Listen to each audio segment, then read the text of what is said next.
Perfect timing. Good morning, everyone. Thanks so much for joining us. My name is Kristen Nevedal. I'm the director of the Mendocino County Cannabis Department. It's 8:31. We're going to go ahead and take some time letting folks populate the meeting this morning. So we will start promptly at 8:35.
All right, good morning, everyone, and thank you so much for joining the County of Mendocino Cannabis Department's information session today on October 28th.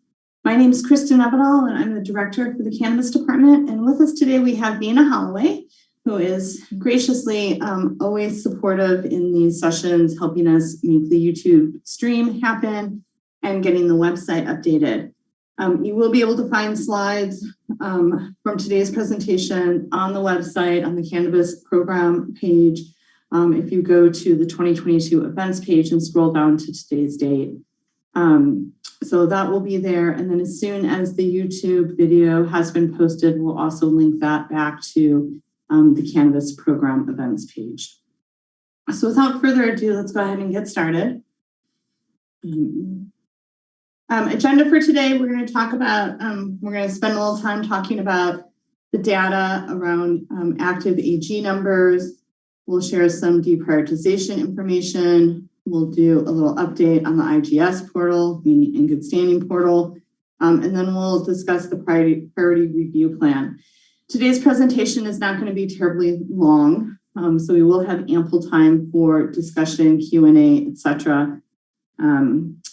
And how you can participate in today's meeting is you can use the Q&A feature, which is generally located in the toolbar.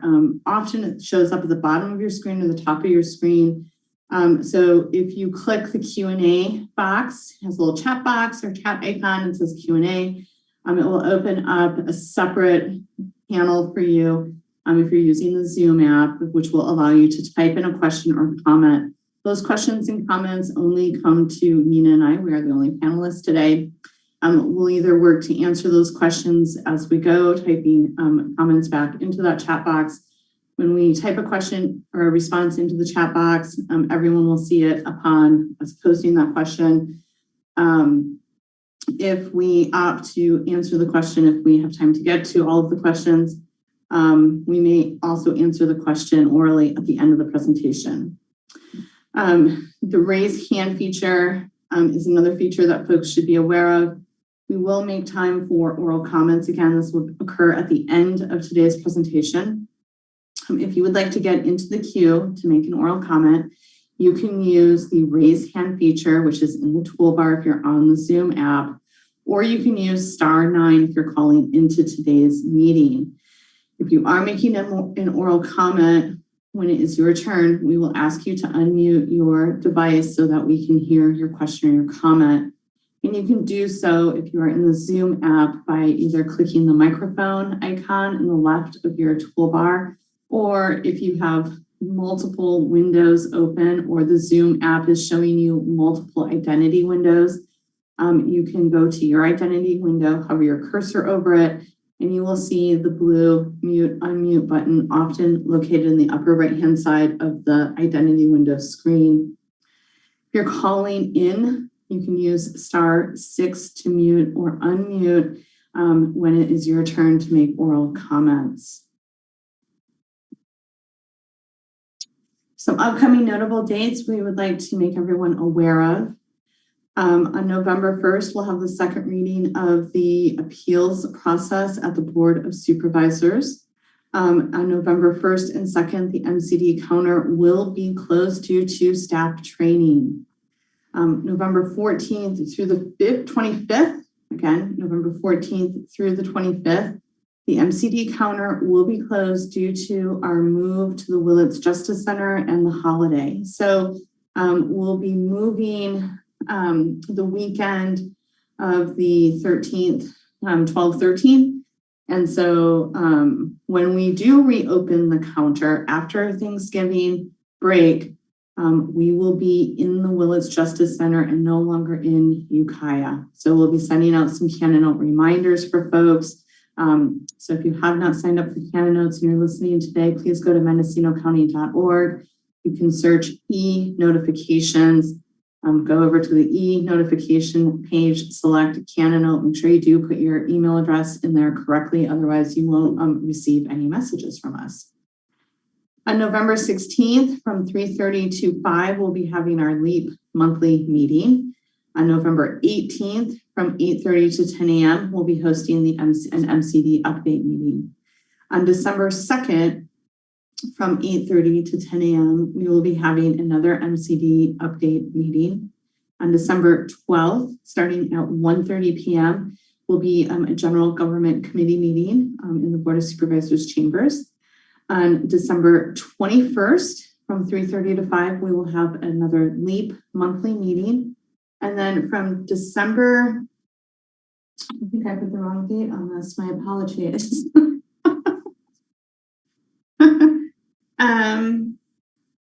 Yeah, no, this is correct, right? December 26th through January 6th, the MCD counter will be closed due to the holidays. And will also be, the reason for extending that closure is so we can continue conducting staff and at this point, contractor training for application review.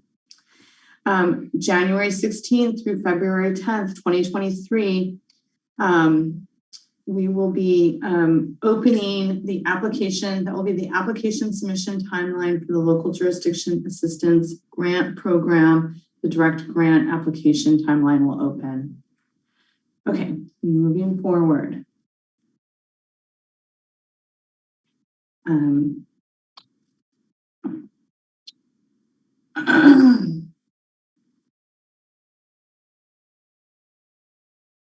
All right, some active AG number data. So currently we have 863 active AGs. Out of those active AGs, 428 of them have delinquent taxes. 412 have a DCC license compliance issue, meaning their license is either expired or we do not have one on file. So out of 863 active AGs, 590 are currently deprioritized. We can break it down further to differentiate between issued permits and applications that are active. So out of 262 issued permits, 114 have delinquent taxes, 153 have DCC license issues that we're planning to clear up, that we're working to clear up with them. And meaning that a total of 171 issued permits have been deprioritized for processing. In the application realm, 601 active applications currently, 314 have delinquent taxes, 259 have DCC license compliance issues. So 416 of the 601 active applications are currently deprioritized. Some tax information, yearly totals on delinquencies. So in 2018, there were 76 delinquent tax statements. In 2019, that rose to 110 delinquencies. By 2020 year, there were 131 delinquencies on 2020 taxes. And this last season, 2021 taxes, 338 delinquencies just for 2021 alone.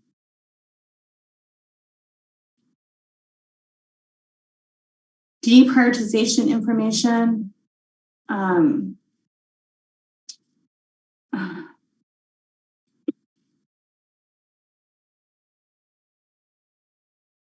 Deprioritization information.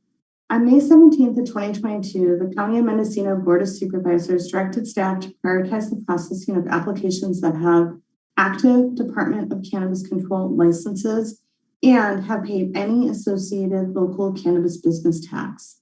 Immediately following the directive, MCD staff received tax rolls from the Treasurer Tax Collector's Office and started reconciling the list to match the tax roll with AG numbers on record here.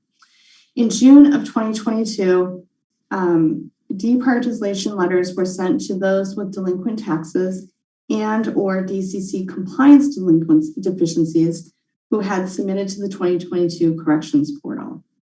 In July of 2022, deprioritization letters were sent to those with delinquent taxes and or DCC compliance deficiencies with a status of in good standing. And then most recently in October, we sent deprioritization letters to all applicants and permit holders with delinquent taxes and or DCC compliance deficiencies. So these are second notices to some folks who submitted in the 2022 corrections portal and second notices for some folks who are in good standing applicants.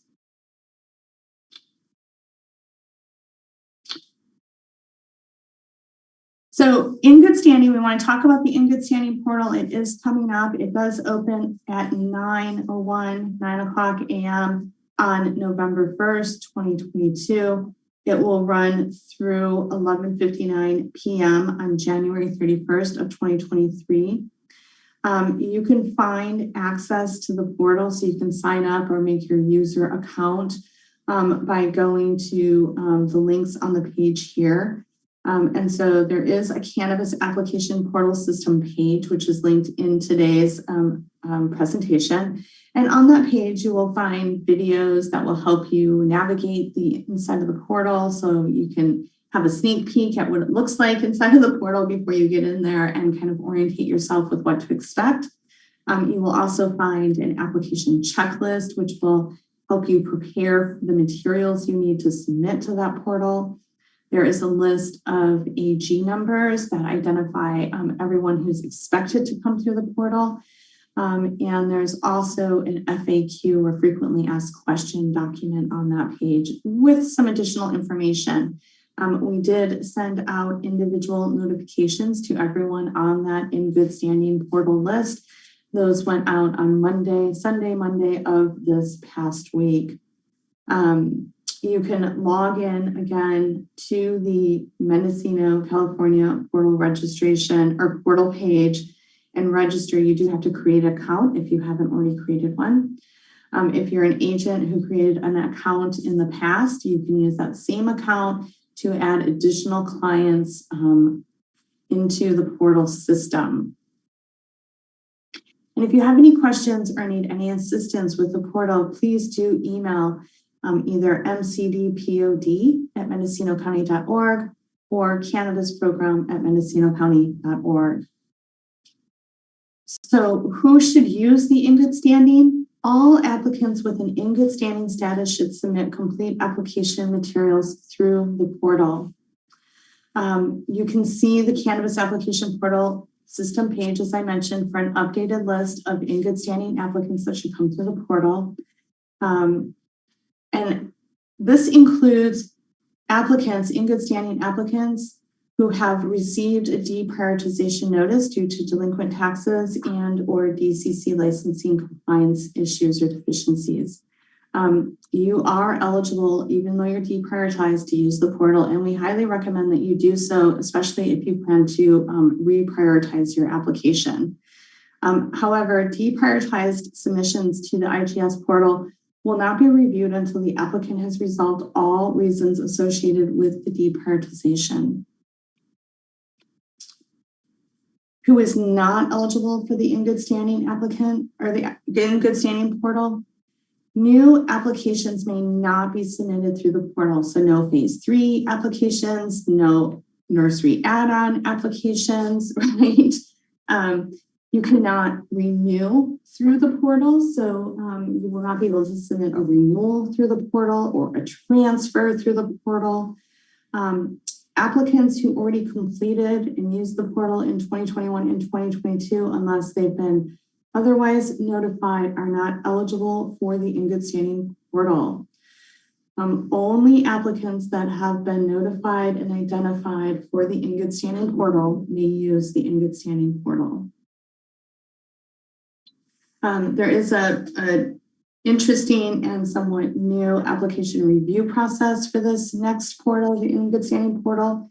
So on November 1st of 2022, the in good standing portal will open. And then 2 weeks later, on November 14th, informational services will package the submissions that have come into the MCD or MCP portal and then send those to the MCD staff for review. On October 5th, applications that were submitted between November 14th and December 5th will be sent to MCD for review. And the applications that we reviewed between that timeline, between November 14th and December 5th, will be unlocked for corrections. I'm sorry, the applications we reviewed from between November 1st and November 14th will be unlocked so folks can make corrections if necessary. So every 2 weeks, there's going to be an opportunity for us to receive applications for review. And then 2 weeks later, we'll be able to unlock your portal for corrections. This 2-week timeline on receiving materials and then being able to use the next 2-week timeline for reviews and notifying folks of corrections and reopening the portal for them means that the last opportunity to submit and be eligible for corrections through the portal is going to be before January 2nd, right? So if you submit after January 2nd, there's not going to be time for you to conduct corrections if you choose or if you happen to need to make corrections through the portal. This information is on the website. So if you have any questions about this schedule, it is posted on the portal application page, which can be found by going to the cannabis program page. Important information about provisional license renewals. There are elevated environmental requirements for provisional license renewals that start on July 1st of 2023.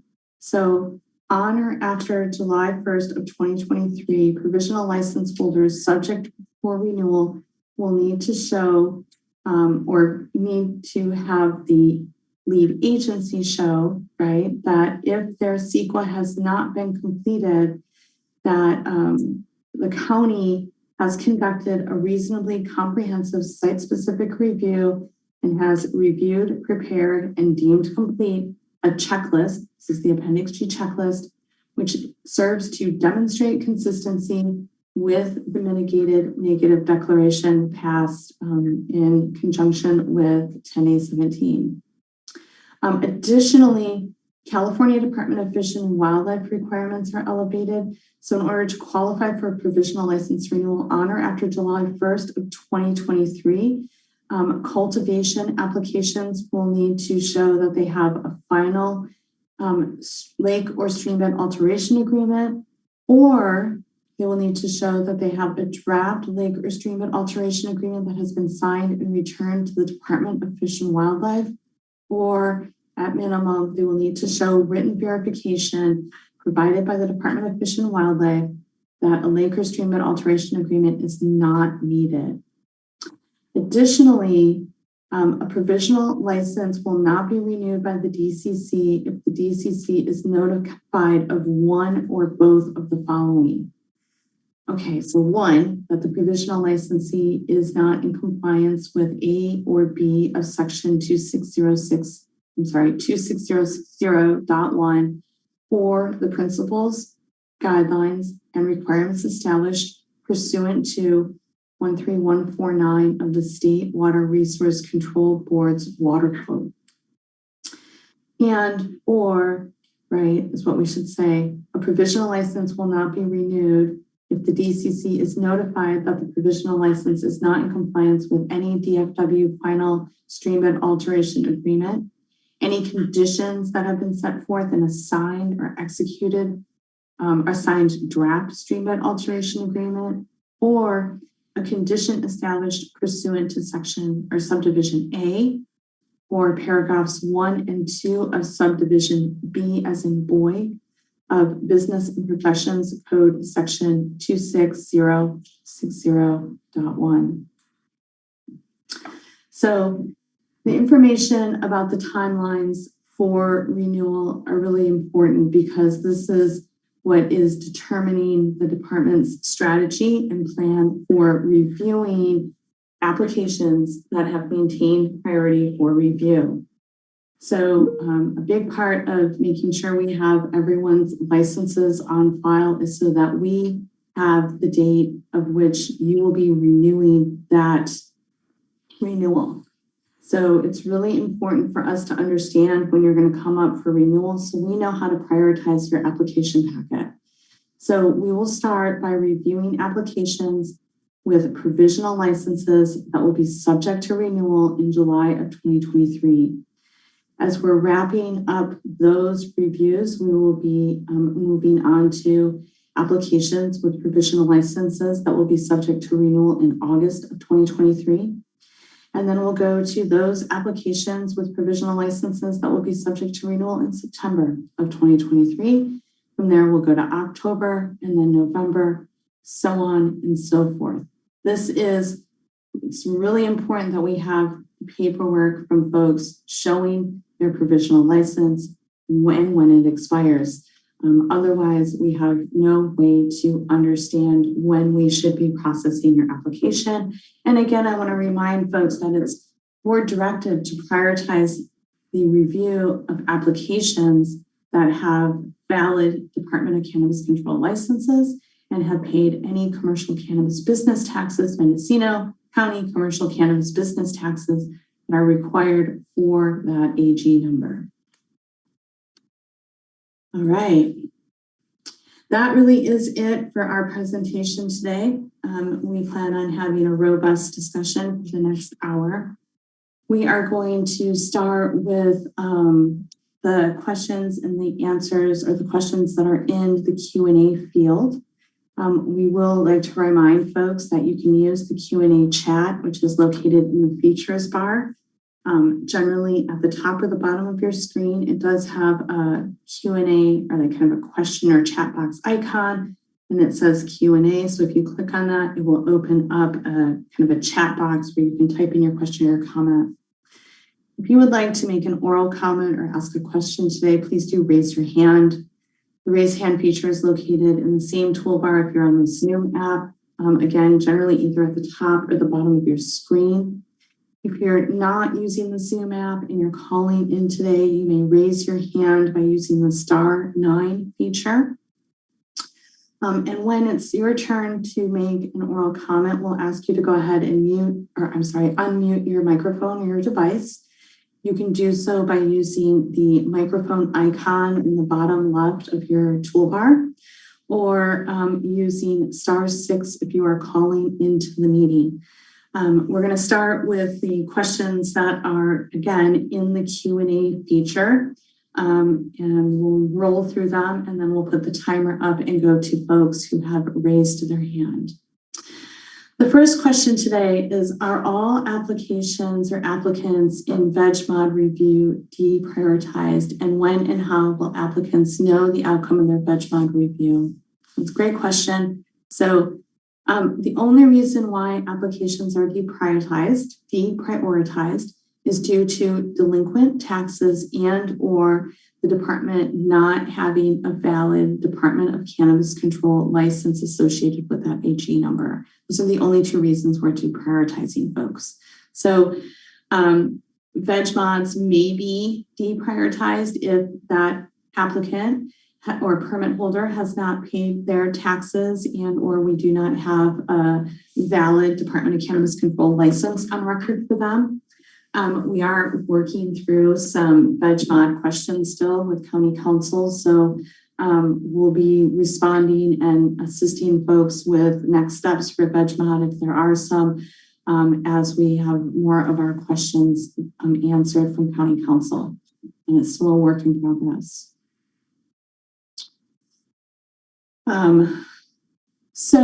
We have an applicant who tried to register for the portal on Sunday, 10/23, but never received a temporary password to finalize the user account.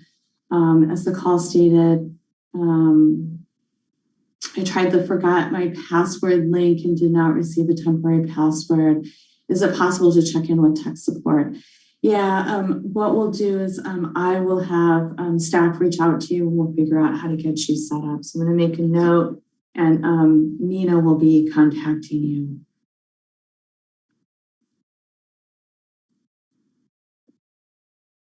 So I'm just taking a quick note to make sure. Nina probably already wrote it down, but we'll reach out to you.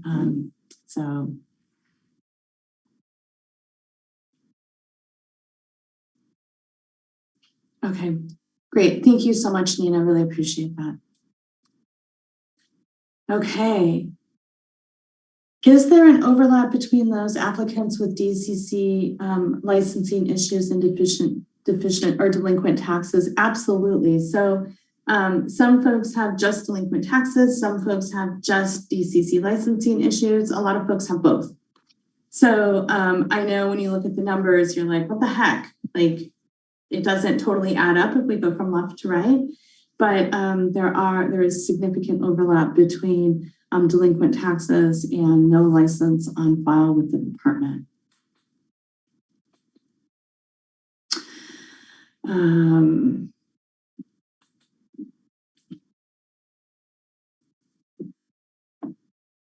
What percentage of deprioritization letters were sent to incorrect applicant contact information? I have no idea. We did have some that bounced. We put them into spreadsheets. We're looking for additional information, contact information. So, the alignment of emails in all of our statuses are in spreadsheets right now, our detailed statuses, as we're getting ready to move from Trackit to Estella. The most current contact information we have are for folks who came through the 2021-2022 portal.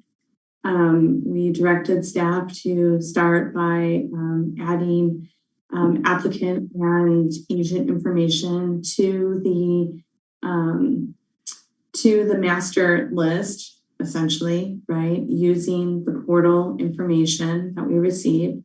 And then from there, we went and did a search and track it for everyone who didn't come through the portal. But this is a manual process. This is manual data entry for over 800 AGs. So there is going to be some human error. When we get into Acela, we'll have a better way and a more consistent export system. But currently, all we can do is apologize for the occasional human error that happened when transcribing contact information from one spreadsheet to the other and from track it into the master spreadsheet that we used for deprioritization. Will we address application renewal timeline? Sure, we can have a little chat about that. We will need to get a receipt that you have received. Let's see, the applicant or the attendee is asking for a receipt that we've received in our reviewing documents for renewal. Will you send this to applicants? You have a receipt. If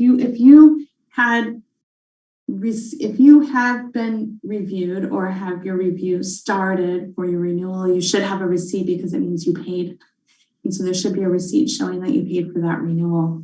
I'm not sure what else it is that you may be desiring, but renewals are moving slowly. We have 114 renewals currently under review in the department. Most of those have only undergone an initial completeness check.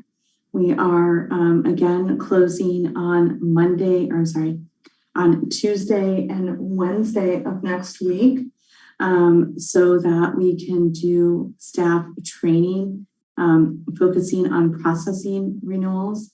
We currently have 3 planners trained to conduct renewals, and that is it in-house. So while we've got other planners who are newer to the team, and we're thankful to have them, they have been focused primarily on ensuring that those renewal application packets are complete so that they can be assigned to planners who already know how to conduct renewals and planners who are getting trained. Again, next week is a big training week for renewal and application issuance.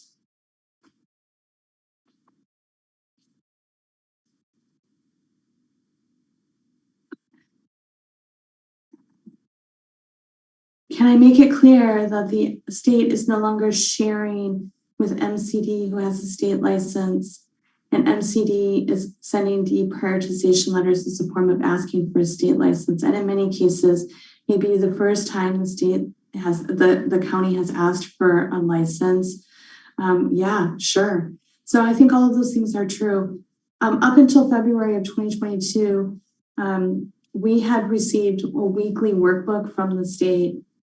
The state discontinued sending local jurisdictions a weekly workbook that listed all of the licenses that had been issued in the state. That weekly workbook included APNs and addresses, so we could search for licenses previously prior to February 2nd. We could search for addresses and APNs.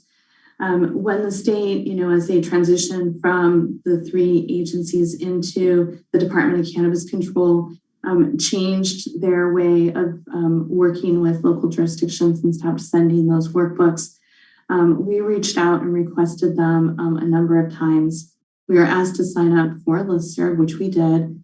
The listserv doesn't generate regular workbooks. I reached out to the licensing division, the compliance division, and the director and have asked for workbooks, but we are not getting those. And I just don't think they're sending them anymore.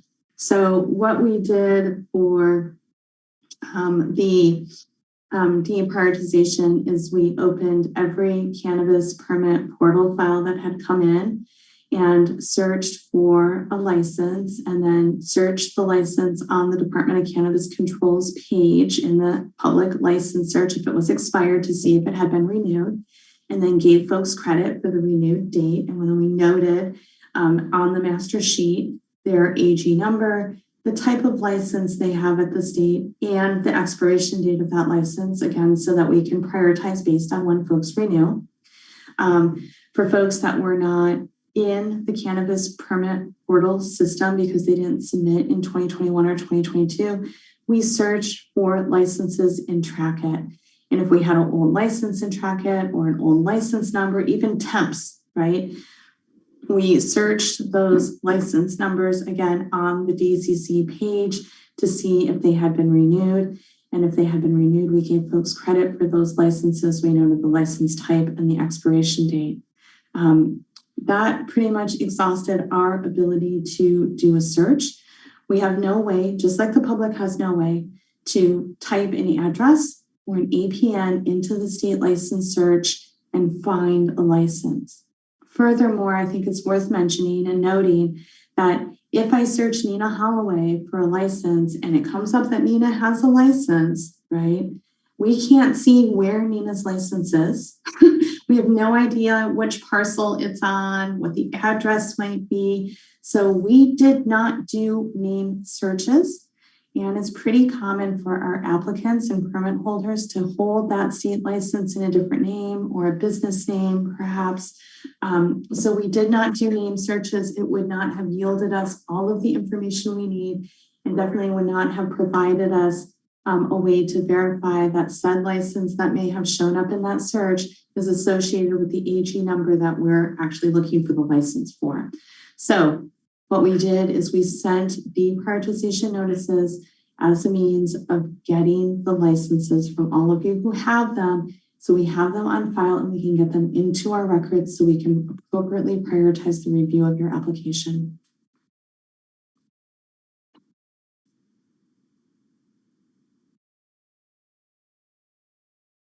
What is a reasonable amount of time to expect a response to an email sent to MCD for cultivation renewal application? We have MCD planner of the day every single day, 5 days a week. So if you are submitting materials for renewal application, I imagine you should be getting email in a couple of days. We generally clean out that box pretty quickly. However, there are occasions when the planner of the day looks at that email and marks it for someone because they think that the applicant or the permit holder is having a conversation already with the person who sent the email. And then flagged or categorized emails sometimes take a little bit longer for a response. So generally, I would say a couple of days to about 7 or 10 days is a pretty reasonable timeline. We are having incredibly high volumes of emails right now. The POD box is seeing around 200 emails a day. I would say the same is true for the cannabis program email box. And for those of you who continue to put my email on things and different planners' emails on things, it's gumming up their ability to conduct their work, frankly. So it's really pretty overwhelming as most of the inboxes are seeing 100 plus email correspondences a day right now. LEAP eligibility submissions, we do not review any of the eligibility applications here in-house. Staff has no visual on the eligibility submissions, timelines, or applications. If you're emailing MCD about your eligibility submission, we're going to respond and add the Elevate Impact team onto that email thread because we do not have the information here in-house to respond to your eligibility questions or your grant questions. So I can't tell you how long it takes Paula to respond to an email. She did just get back from a vacation, and so she was out for 2 weeks. And I know her emails backed up while she was out, but everyone deserves a vacation, and she's now back in the office. So I imagine you'll be hearing responses in a timely manner from here on out.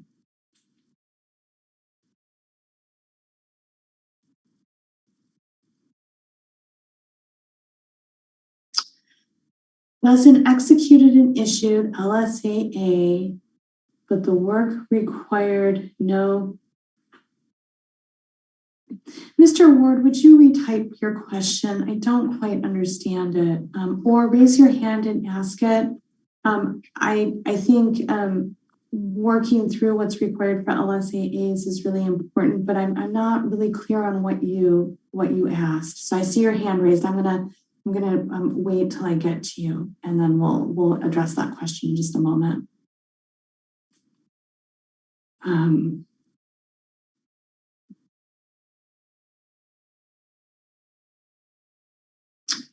It was not board direction to deprioritize people with active state licenses, and this attendee would have appreciated an email requesting the state license before deprioritization.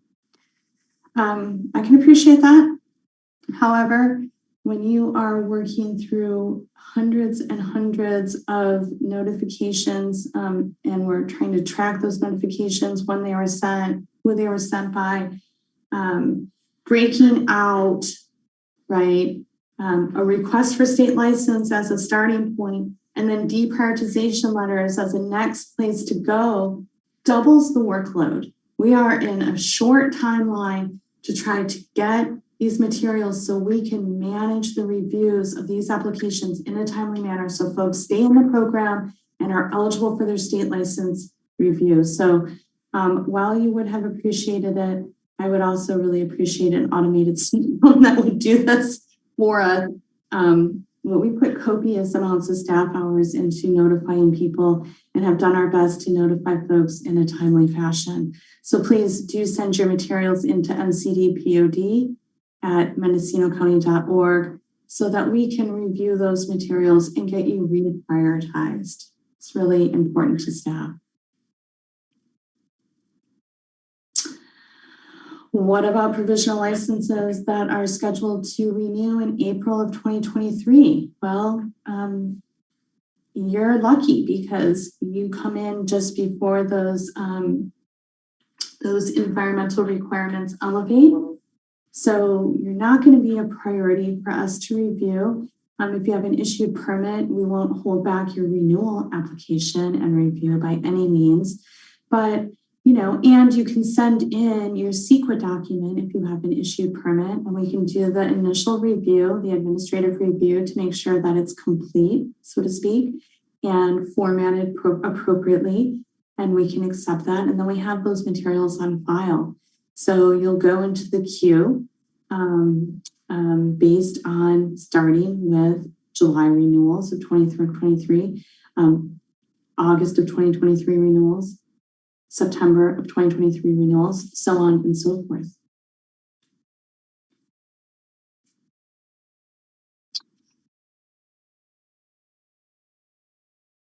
What is the name of the new grant that the General Government Committee talked about a few weeks ago?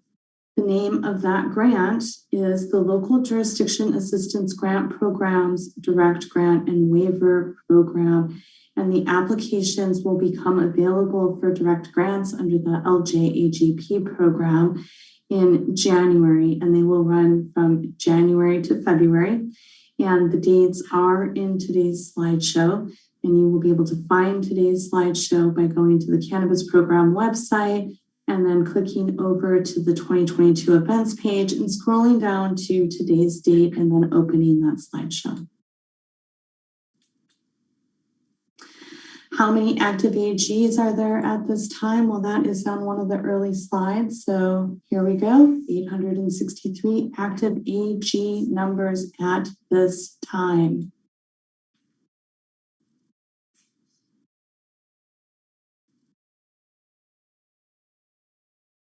Can I please address in detail the connection between LEAP approval of funds to cover delinquent taxes and how that approval timeline will result in the removal of a deprioritization status? So I'm really glad this question came up because it suggests that there's some confusion about how folks can manage their delinquent taxes. So you cannot apply for a grant to pay delinquent taxes. However, LEAP approved applicants, meaning that they've applied for eligibility to the LEAP program and have received their eligibility certificate, are able to use the LEAP waiver program to pay delinquent taxes once the eligible applicant has gone to the TTC and paid all interest and penalties associated with the delinquency. So Again, if you are LEAP approved, right, you've gone through the eligibility process and you've received your eligibility certification letter, you can go over to the Treasurer Tax Collector's office. You can pay the penalties and interest associated with delinquent taxes. The TTC staff will give you a receipt showing that all interest and penalties have been paid and that the only outstanding balance is for the taxable amount, right? And then you can bring that receipt over to the cannabis department with your LEAP certification letter and fill out a waiver. Waiver program has a maximum spending threshold of $30,000. So you cannot exceed that limit in spending with spending waivers. But again, if you are LEAP approved, you've been approved for eligibility, you can use the waiver program to pay down delinquent taxes so long as you've already paid all interest and penalties associated with those delinquent taxes.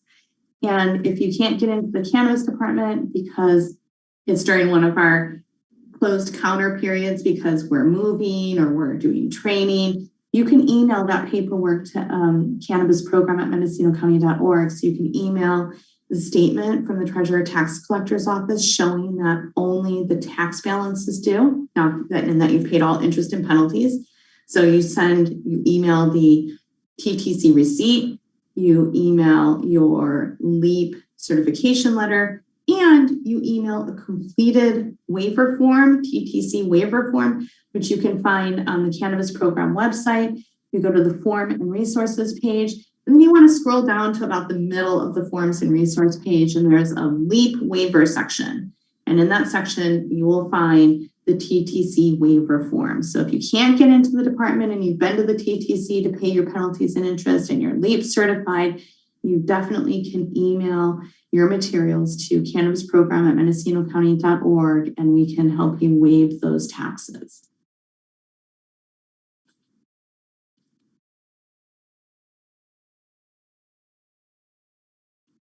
Again, if your state license is going to expire and need renewal earlier than July of 2023, you won't be in the first round of application reviews because we are prioritizing application reviews in the order they are set to renew with the state, starting with the first priority reviews being those individuals or applicants and permit holders who have provisional licenses that are scheduled for provisional license renewal in July of 2023.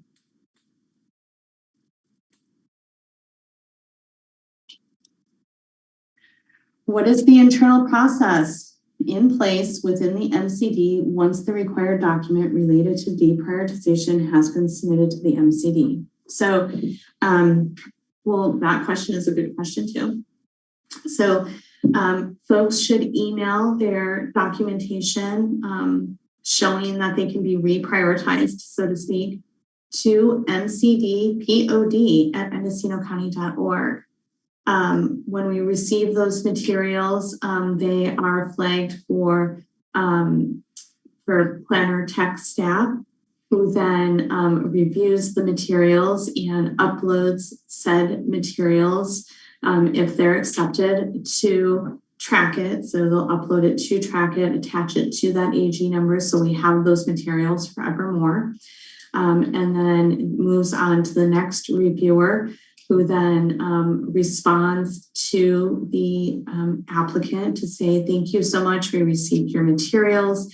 You have been reprioritized. That reprioritization note goes into track it as well. So we can see not only the deprioritization notice, we can see the materials that were submitted in track it, and we can see that you were reprioritized on a specified date.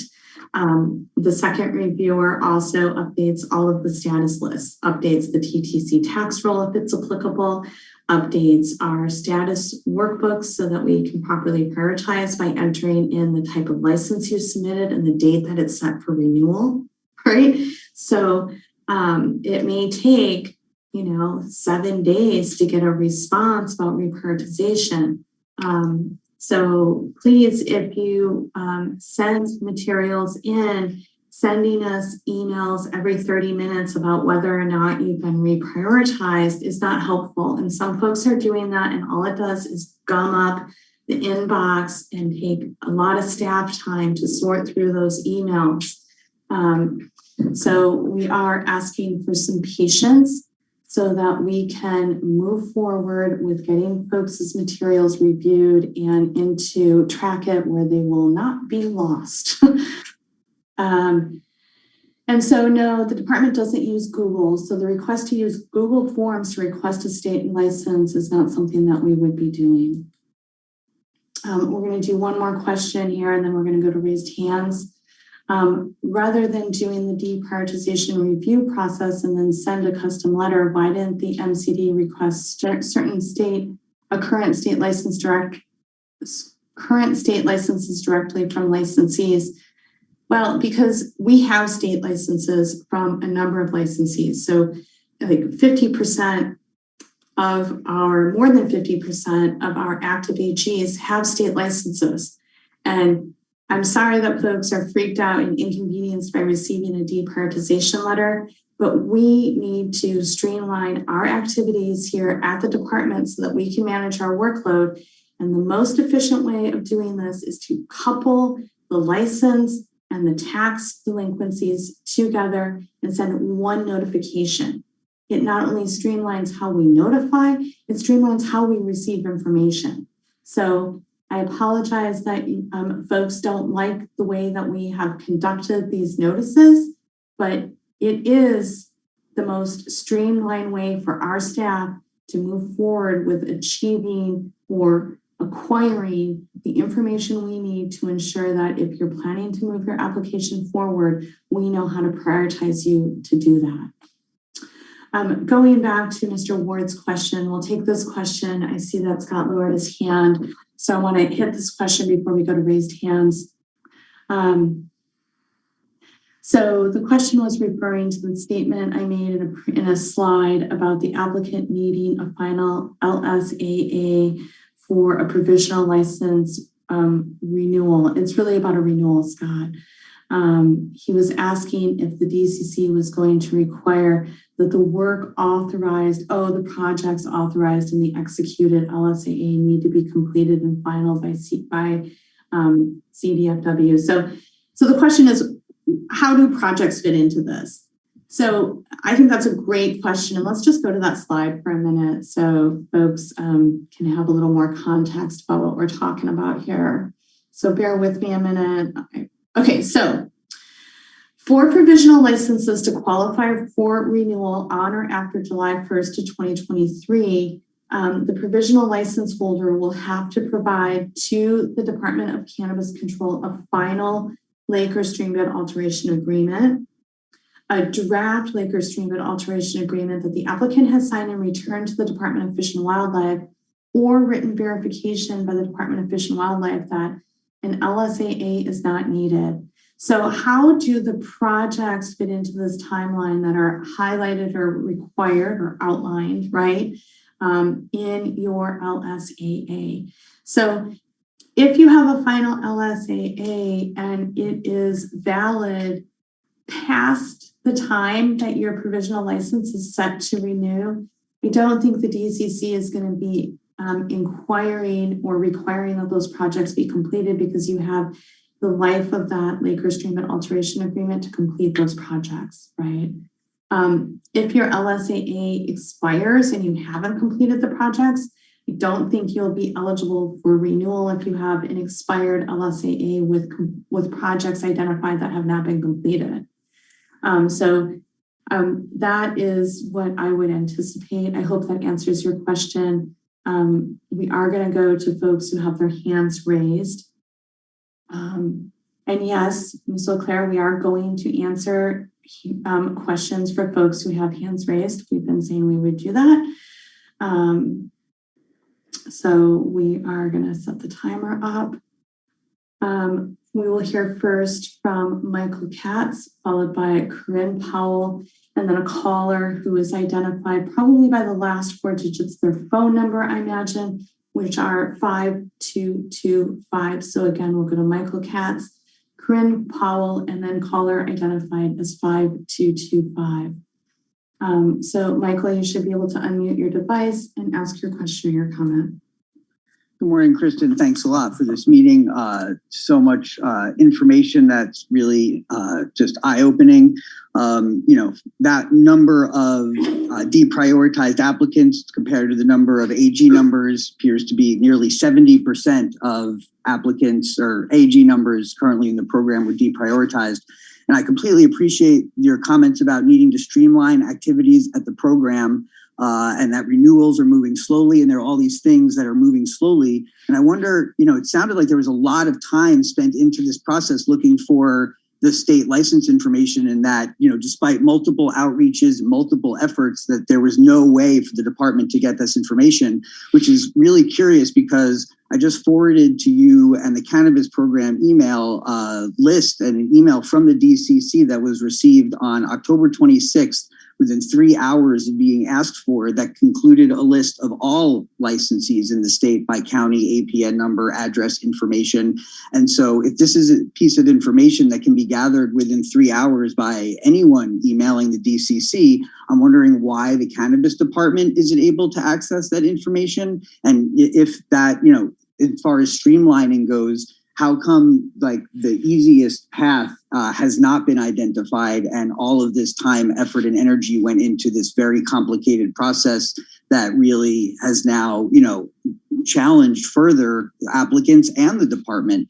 The last thing I'll say is I'm definitely looking forward to seeing Excella implemented. That's a recommendation that was made in February of last year, and we certainly agree that it will help streamline things, but globally, there are still some major issues that need to be worked out, and we look forward to working on solutions with you for them. Thank you.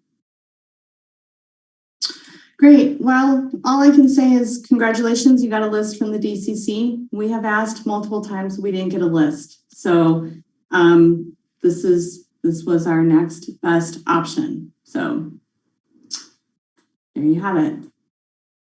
Okay.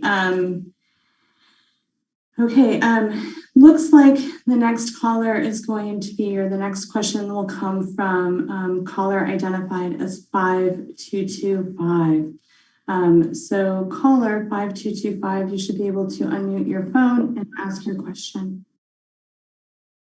Hi, Kristen, it's Hannah. I'm sitting in my car on the phone, so sorry for not having the identification there. I want to echo what Michael said. It was a PRA that was done, which was the most simple way to get all of the information, including every single owner on the license, as well as the address, as well as the APN number. So it just kind of begs the question, if there's not that kind of good communication anymore with the state, how is that going to impact things going forward? I imagine that there's quite a number of times that there's going to have to be close connection with the state. So I think that maybe that's a larger issue to address.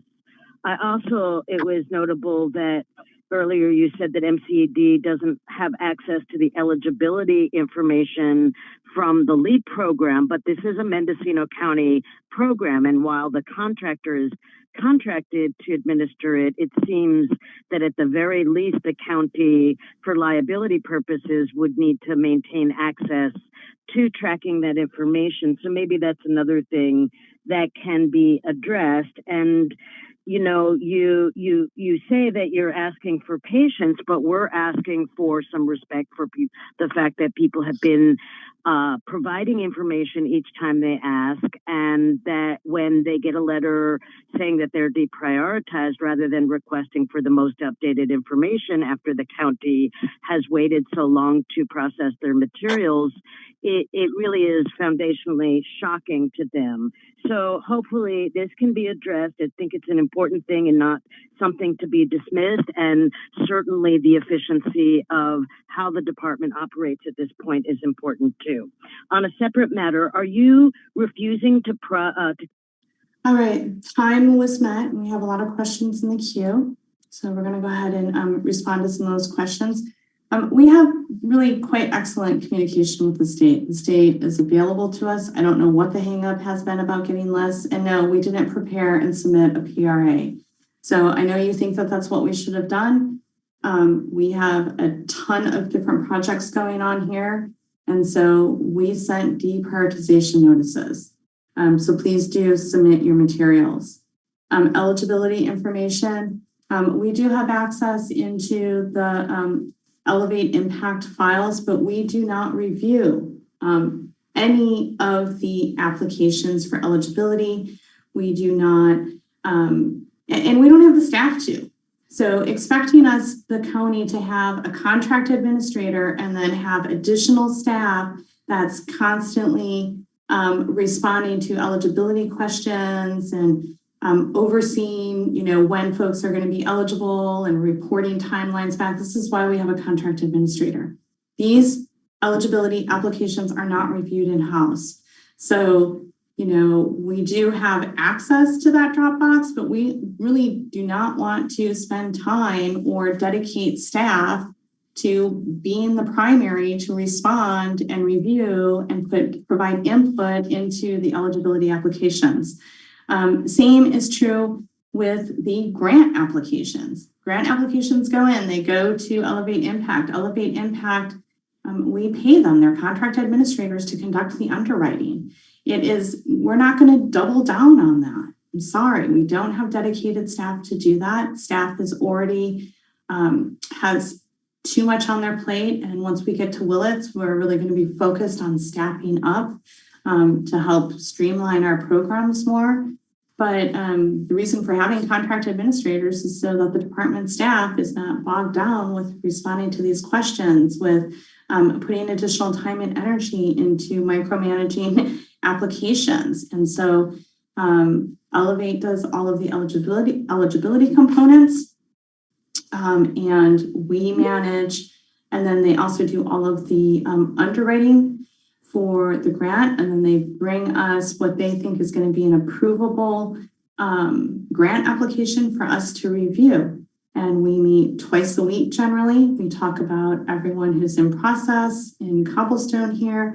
We talk about applications that the team over at Elevates thinks that we are ready to approve. So I'm not looking to change that process. And we respect and we appreciate everyone who provides us materials, but out of, the entire application pool, not everyone is responsive, right? And we don't have a way to be like, oh, these are our responsive people, so we won't send them a deprioritization notice. These are the folks that never respond, so they get a deprioritization notice, even though we need the same thing from the same, segments, so to speak. We don't have a means to sort that out. So it's a deprioritization notice, just meaning that we don't have the ability to prioritize you, right? So please send your materials. It's really all we're asking for. Send the materials so we can get you onto the list so that we know how to prioritize you. I mean, it's really that simple. We're going to go to our next caller, which is Blair O'Clair, followed by Paul Hansberry and Susan Tibbin, and then Chantal Simone Pietri. I think I said it right. Been working on it. Okay, so going to Ms. Blair O'Clair, you should be able to unmute your microphone and ask your question, make your comment. Hi, Kristen. Thank you for taking the time. I have two questions. My first question is, how are you receiving information from the DCC for deficiencies?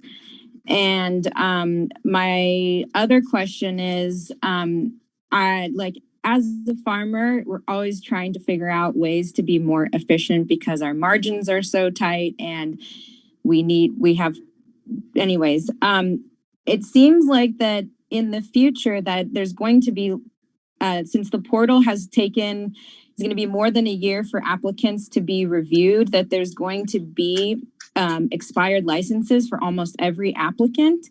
And instead of sending deprioritization letters and then having to reprioritize, it seems like, and I understand what you're saying, but that you could send out a notice to everybody who don't have a current license for, or everybody, since pretty much most applicants are going to be expired, to ask them to please send in your current license or you will be deprioritized within 15 days or something like that, instead of spending all this time to deprioritize and reprioritize.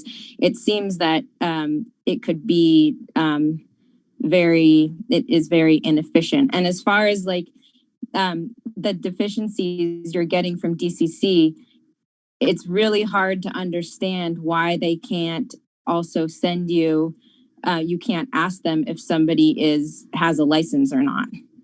So. Oh, sorry, I accidentally muted you, Blair. I don't know if I cut you off. I thought you were done. Did you have more? Oh, no, that's it. Okay, yeah. Sorry about that.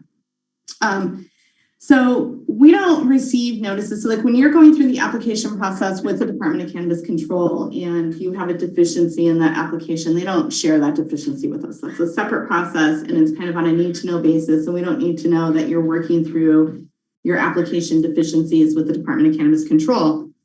Expired license, I just want to reiterate, every single license we had on file, we searched if it was expired to see if it was renewed. Every single one we could find, period. We'll do that in the future. So now that I have your license, every time you renew, your license number stays the same. So we sent deprioritization notices to folks who had expired licenses, meaning that we searched that license number on the DCC's website and it said that it was expired. That triggered a deprioritization notice. No license on file, meaning that we had nothing to search, triggered a deprioritization notice. And again, most folks have multiple things going on, taxes and licensing questions. We ran this as one program, breaking this out into two programs. Here's all of our license questions. We're asking all of these people license questions. And then going back to a second list of license questions, right? For taxes alone would have created twice as much communication with applicants from the department as coupling these pieces together into one notice process. It also would have meant that I had licenses coming in separate emails and then a whole separate stream of tax documents coming in separate emails. Because again, I know there's a few of you who are just having license issues or just having tax issues. The vast majority of the deprioritization notices went to folks who have both tax delinquencies and license issues. And there's no way to streamline the program by breaking it into two separate requests. I just received a notice, which I think all of you saw. The list has only active, the list that we received only has active licenses on it. It would have been helpful, but we did not do a PRA. So I'll apologize one more time for not doing a PRA, but we're really just asking you to send us your information. Going next to Paul Hansberry and Susan Tibbin, followed by Chantal Simone Pietri, and then Brandy Moulton. So Paul, and I don't know if Susan's with you, but you should be able to go ahead and unmute your microphone and begin your question. Hi, yeah, thanks a lot. I want to take it on a little bit different avenue here. With the transition to Willis, is that going to bog things down even more while you staff up and during the transition? I'm wondering specifically in our case about the Appendix G. I know that I was given And a heads up that there was some technical glitches with my Appendix G. I resent it and never got any documentation as to whether it was received, if it was complete, or if it was going to be reviewed, if it was put to the bottom of the pile, or what. So I'm just wondering how that's going to proceed with the move, if that's going to hamper the review of the Appendix Gs. Thanks. It should not, but Paul, I'll look for that Appendix G. I don't know why you didn't get a response. Maybe it came to me and didn't go to MCD POD, who knows? But I have a note here. I'll take a look for it today and see if we can't figure out where it is. I'm assuming it didn't make it over to MCD POD for some reason or another. Yeah, there's going to be some lag time in the move. We're moving an entire department to Willits, right? So I am managing the move over a weekend. So what we've got planned here is staff will work through the week. They'll spend some time on the last day of work packing up personal items and labeling them in their office. Informational services will come over and pack up our computers and electronics. I'll come back on the weekend and work with the moving crew to get everything moved and set back up in Willits. Staff will come back to work on Monday and get themselves oriented into the new location. So there will be, there will be some distraction for sure doing the move for all staff engaged. And frankly, I'll probably be a little bit tired because I'm going to be working a full 5-day week, moving over a weekend and then working another 5-day week. But that's what we're doing, and we're doing it that way to minimize disruption to staff's ability to conduct the work that's on their plate. So that's the plan. We will now go to Chantal, followed by Brandy Moulton, and then Jude Tillman. Chantal, you should be able to go ahead and unmute your device and ask your question. Great, thank you. Good morning. Thanks for attempting to say my last name. It's all my life. It's never fun. You can just call me by my first name. I think I'm one of the only ones in the county. So I don't really have a specific question. I think I raised my hand during the Q&A portion just sometimes to get into the queue, and sometimes a really eloquent question comes forward and sometimes it doesn't. I do have a comment, which I've been speaking about this at the GGC meetings and then also at the Board of Soups meetings, and I'll speak it pretty regularly. Just to say it in this forum, although I think it's better said directly to elected representatives, that I think there's a really serious problem with trust of the regulated community by the regulator, meaning that the cannabis community that are going through the permit and licensing process do not trust the MCD or feel like they're being well cared for or that their concerns are really heard. And I know that these meetings result in kind of some acrimony between the two entities. It's the kind of only place where we can express concerns. The process of how the DP letters went out and how they went to people that do have active state licenses right now, like as somebody who has all of those forwarded to me by clients if I'm not their listed agent with the county, just one by one, it was like we've been doing everything we can do and we are active, and why does now my county process is being deprioritized because the MCD doesn't have the proper document, which I do and the DCC does. And I understand the procedural reasons why the MCD did it how they did, but I don't think it resulted in any sort of improvement in rapport between the two entities. And I think that's a significant thing that needs to be addressed and improved. And I just want to ask about that. Unrelated to that, is the move to Willits permanent, or is there any foreseeable future move back down to be consolidated at the Ukiah? All right, that was time. As far as I know, the move to Willits will be permanent. It better be. I think staff is going to be pretty bummed and pretty exhausted if we move to Willits and then move back to Ukiah. And I really assume that it is a permanent move.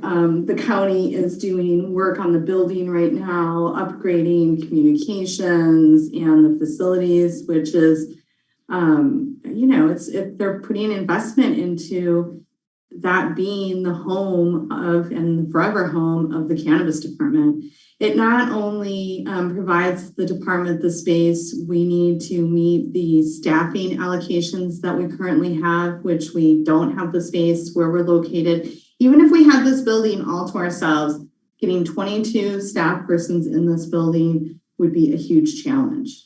It really would be. And 22 staff persons may not be a realistic number in the future. So the move to Willits provides the department with more than enough space to get to 22 staff persons and to grow the department. It also provides us a conference room so we can do trainings without having to leave our space or rent a place. It thirdly provides us with a meeting room that we can use with the public. So we can have one-on-one meetings and help answer questions. We can have meetings with applicants who are like, I want all of my application materials, and they do a PRA when usually they just want a segment of what we have on file. We can sit down and go through those materials with them, schedule an appointment to do that.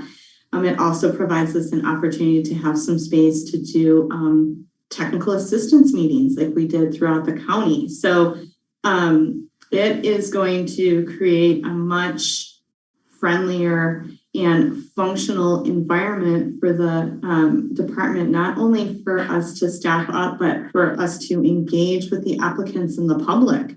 I mean, here we have no place to meet with someone one-on-one because we just have that one little service window. Ukiah will have 2 service windows. I'm sorry, in Willits we'll have 2 service windows. We have no place or space here in this building to sit down and meet with someone face to face. That will be provided for us when we move to Willits. So I do think Willits is the final home for the cannabis department, and we look forward to arriving there. We're going to go to Brandy Moulton, followed by Jude Tillman, and then Margot Advisors. Brandy, you can unmute your device and start your question or comment. Great. Can you hear me? Yep, we gotcha. We hear you. Okay. So I just wanted to kind of reiterate that the license info that is subject to, it is subject to PRA, as the DCC rep informed me. And saying that you couldn't get it from the DCC, it feels kind of like a cop-out. The PRA can simply be 1 sentence long. And, I'd be happy to draft that for you. And it can even include active, expired, and pending licenses. I do know the MCA pulled this list when the fires were happening years back to get cultivators access to their properties. So, it's not new. So given your comments about staff time and the difficulties you guys are facing, does the department intend to request that info now to alleviate the burden on staff? And if not, why? That's it.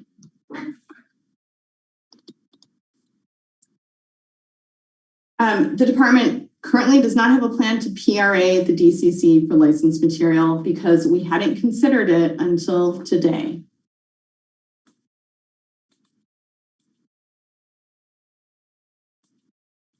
Okay, we're going to Jude Tillman, followed by Margot Advisors, and then Corinne Powell. And I don't think we'll have additional time for callers after Ms. Powell.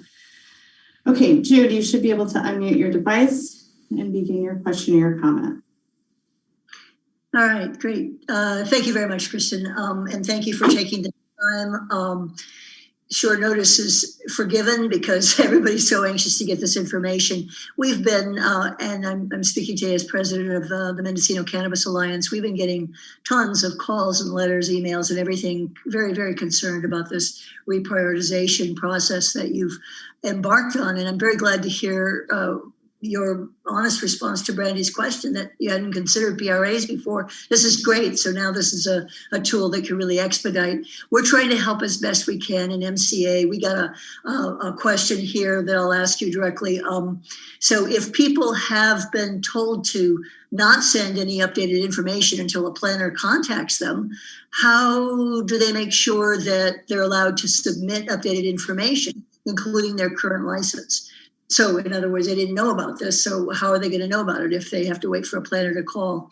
So that's one question. And then the second thing was that when this whole thing started with the reprioritization letters, MCA took the initiative to send out a survey, and we got a response of 98% of all letter recipients who were cited as state license deficient actually had active state licenses. So it was just some verification that that this was an inaccurate reprioritization action.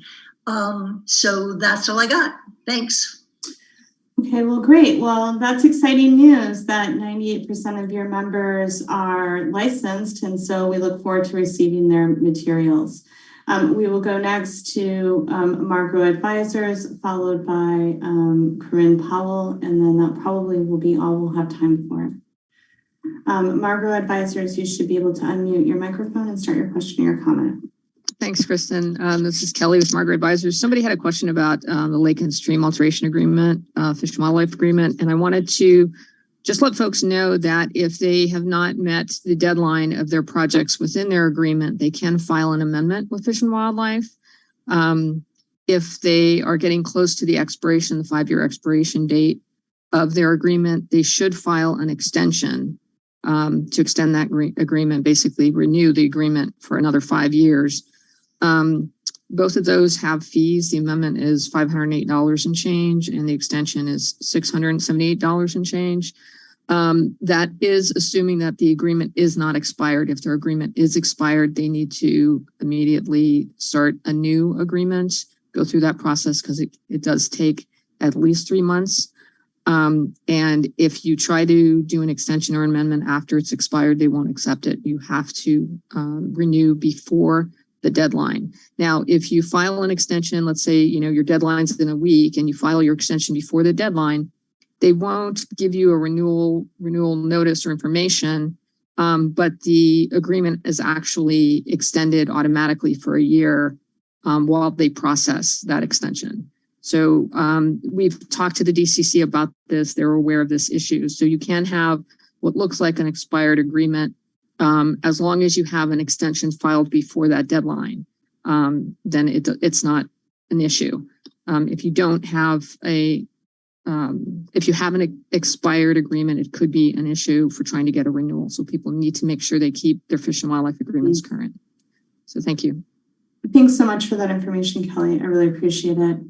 I want to take one question that is in the Q&A feature.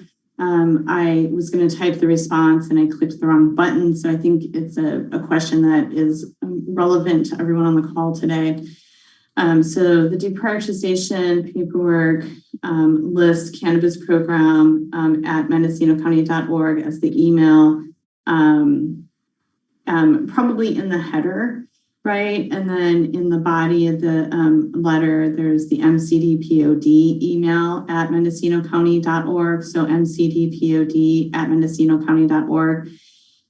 It's the same staff looking at both of those inboxes for the most part. And so staff is well aware that if reprioritization materials come into cannabis program at mendocinocounty.org, that email gets dragged over to MCD POD, gets flagged as unread, and it's there for our staff anyways. So you can't, either email address is going to reap the same results, so to speak, right? So you can email your reprioritization materials, preferably to mcdpod at mendocinocounty.org. But rest assured, if you email your reprioritization materials to cannabis program at mendocinocounty.org, we will get them all the same. So I just wanted to make sure we responded to that important question because I had meant to type the answer and clicked the wrong button. We will be going to Corinne Powell, and Corinne will be our last speaker for today. Corinne, you should be able to unmute your device and ask your question or make your comment. Thank you, Kristen. I do have a couple of questions, but the main one is I would like you to please review for us how you will prioritize many of the other functions still facing applicants and permit holders and the department, primarily before the July 2023 deadline for provisionals, how will existing provisional renewals, Appendix Gs, and LGA-GP applications be prioritized, both before July and after July? That's question number one. Question number two is actually sort of a request and a statement rather than a question, which is there's 338 or so people that you had identified as being tax delinquent. I think we all know that there's a reason for that. If there's no income, there's no revenue, there's no way to pay taxes. And if that's the only thing that has burdened people is that inability, I think that this would be a prime time for the department, and I'm sure stakeholders would agree, to waive the true-up tax. If there was no money coming in, there is no money for you. So please answer the question about the prioritization of other issues and any support you can offer to waiving the true-up tax, which did happen during fire times. This is a similar loss. Thank you.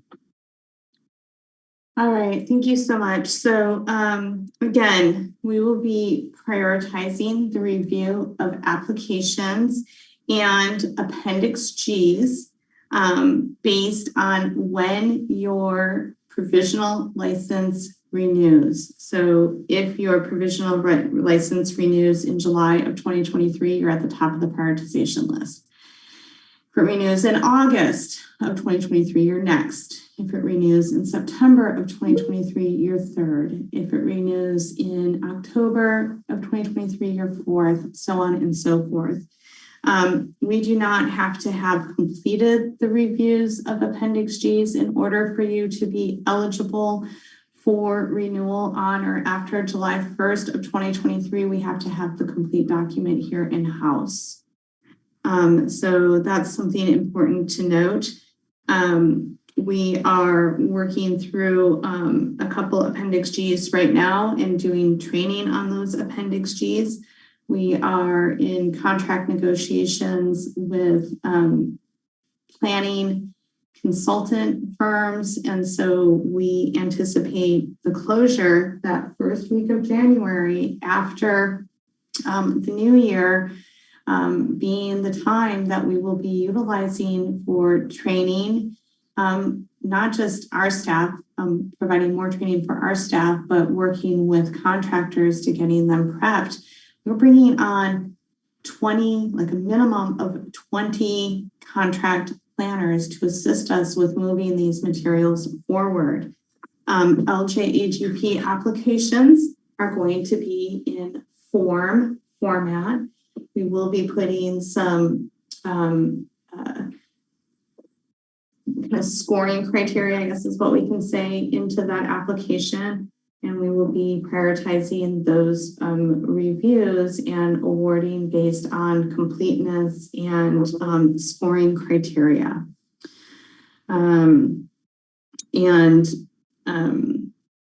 Reprioritization, again, we have assigned staff specifically to managing the upload of documents, the review and upload of documents and notifications associated with reprioritization. The department has no authority over the tax code, period. Zero, none, zilch, nada, not our department. Treasurer Tax Collector's Office are who is tasked with implementing the tax ordinance. They have the authority over the tax ordinance. Changes to the tax ordinance would need to go to the Board of Supervisors. The department has no ability to waive, change, see, know, understand what your tax rate is, what's due, what's not due, what you paid, other than we get a tax roll based on the May board directive. And that tax roll gives us limited information. It gives us a list of delinquent individuals, so to speak. We get your business name. We get the business account number that is on file with the TTC. We get the trust account number that's on file with the TTC, and we get an APN number. That's what we see. That's what we have access to. And then from there, we spend a heck of a lot of time going through that tax roll, searching every single APN on that delinquent list and matching it with an AG number.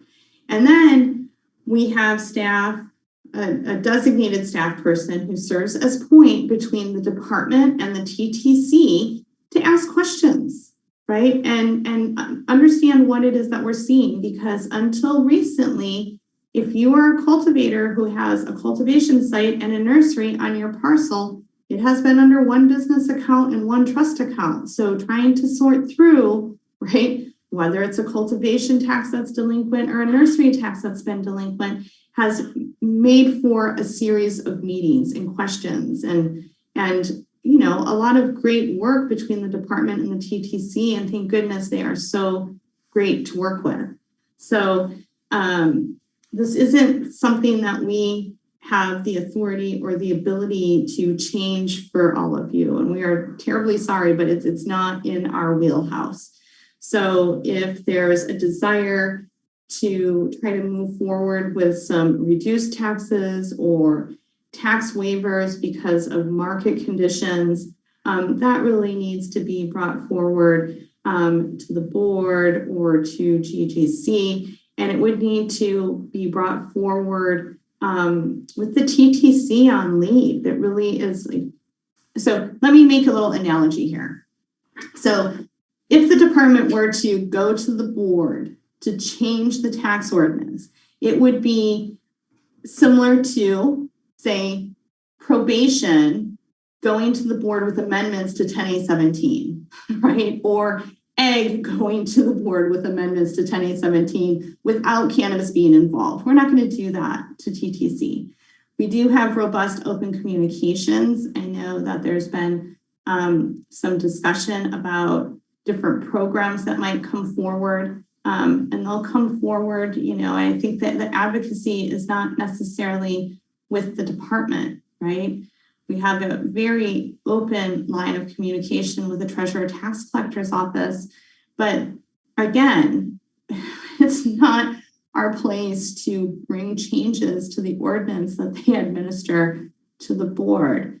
We can do it together, but they need to bless it and be supportive of it and be willing to move that forward. And I think it's also important to note that you know, there's some significant staffing shortages too. All of these things take a tremendous amount of time.